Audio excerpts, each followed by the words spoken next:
Hi everyone, my name is Alejandro Heredia. I'm the author of Loca, and I currently serve as Black Mountain Institute's Shearing Fellow, and I'm excited to answer your questions today.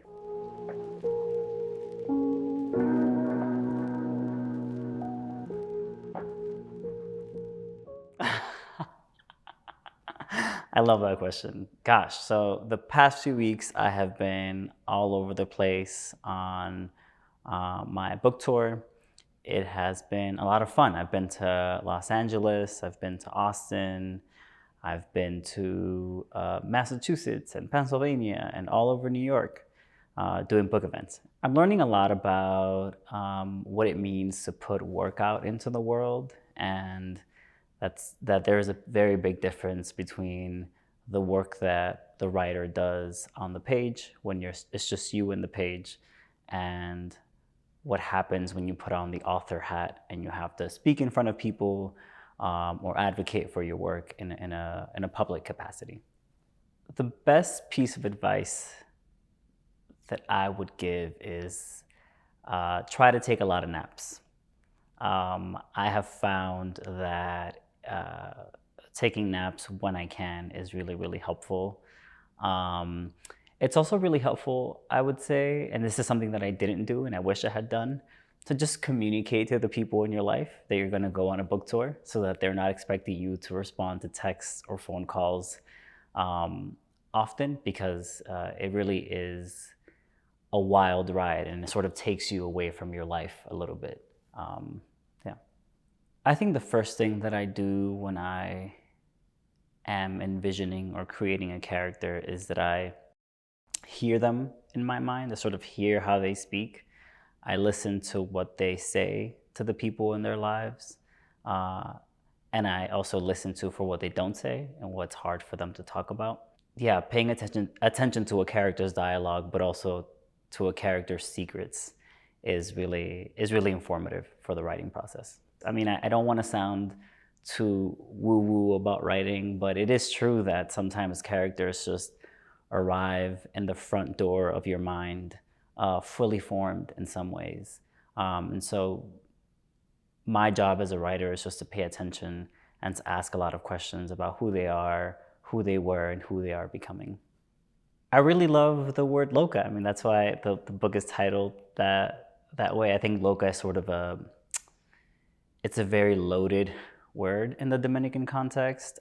It's often used to denigrate women who don't sort of align or follow the path that is sort of intended for them to follow in society, in their communities, in their neighborhoods. But it's also a word that queer people use to refer to each other and to see each other better. So I really like how expansive that word is.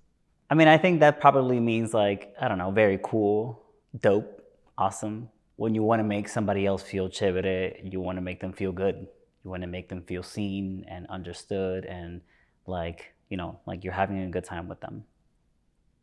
100%. I would think that they are a good time, that they're fun to hang out with.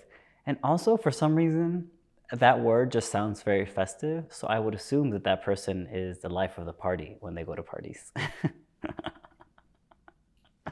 I feel like by the time I sat down to write Loca and write about the 90s, there was so much that I understood about that time period.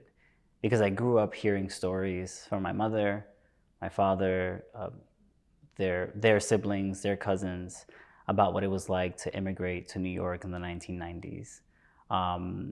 I've been sharing on book tour that sometimes when my mom and I walk or drive down Grand Concourse in the Bronx, as we're moving through it, she sort of tells a different story about each block.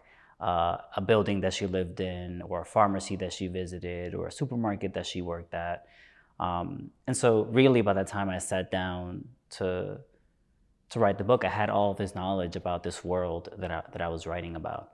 I didn't know everything about the politics of the 1990s or the history of the 1990s, but I knew that world very well.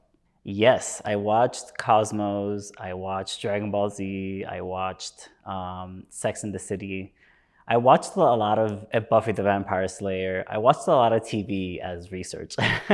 I don't reference Buffy in the novel, but Buffy the Vampire Slayer is my favorite show of all time. And I like to tell people that Loca is kind of like Buffy, except for there's no vampires. But there are really intricate and complicated friendships. There is, romantic heartbreak. There is, complicated relationships to place. Yeah, I guess it feels to me that my writing has been informed a lot by television, and maybe it's something that I might have been ashamed of a couple of years ago, but we don't control our influences, and I think it's important for me to be honest about that. It's been incredible. People have been asking me about Vegas on my book tour, and I tell people that Las Vegas is an international city, but in the international city, there's a small town of really incredible artists and educators and people that I've had the privilege of sharing space with. As I was writing Loca, I was working as a community organizer in different capacities. The language of social justice and community organizing has always informed the way that I look at the world.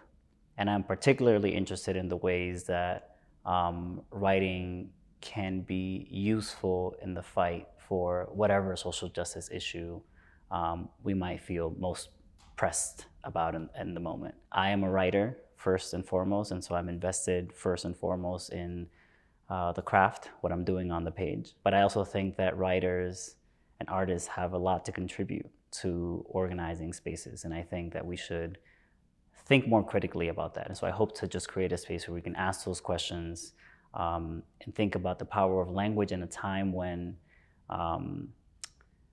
language is the thing that the structures that be are trying to control.